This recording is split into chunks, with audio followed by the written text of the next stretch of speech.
ఆడపిల్లలకి తండ్రి ద్వారా ఆస్తి హక్కు ఎలా వచ్చే అవకాశం ఉంటుంది? సో 2005 యాక్ట్ ప్రకారం అంటే 1985 సెప్టెంబర్ 5వ తేదీ నాడు మన తెలుగు రాష్ట్రాలు అంటే ఉమ్మడి ఆంధ్రప్రదేశ్లో అప్పుడు ఎన్టీఆర్ గవర్నమెంట్లో ఒక యాక్ట్ చేయడం జరిగింది. ఆ యాక్ట్ ప్రకారం 1985 సెప్టెంబర్ 5 తర్వాత జరిగినటువంటి వివాహాలకు సంబంధించినటువంటి ఆడపిల్లలకు కూడా ఆ ఆస్తిలో సమాన హక్కు అంటే అబ్బాయిలతో పాటు అమ్మాయికి కూడా సమాన ఆస్తి హక్కును ఇవ్వడం జరిగింది.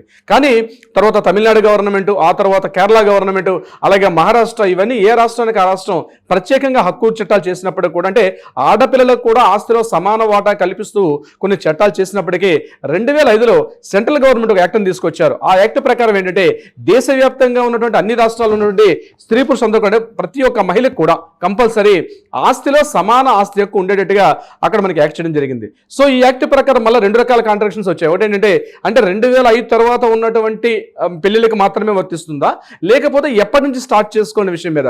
అయితే దీని మీద యాక్ట్లో ప్రత్యేకంగా ఒక క్లాజ్ మనకి లేనప్పటికీ కూడా సుప్రీంకోర్టు, అదేవిధంగా ఢిల్లీ హైకోర్టు, అలహాబాద్ హైకోర్టు ఇచ్చిన కొన్ని ప్రత్యేక జడ్జిమెంట్స్ చెప్పింది ఏంటంటే 1956 తరువాత, ఇది ప్రత్యేకంగా చాలా ఇంపార్టెంట్ పాయింట్. చాలా మందికి డౌట్స్ వస్తుంటాయి, చాలా మంది కాల్స్ కూడా చేస్తారు, సార్ మాకు పెళ్ళి అయిపోయింది, మరి మాకు ఈ హక్కు ఉంటుందా ఉండదని.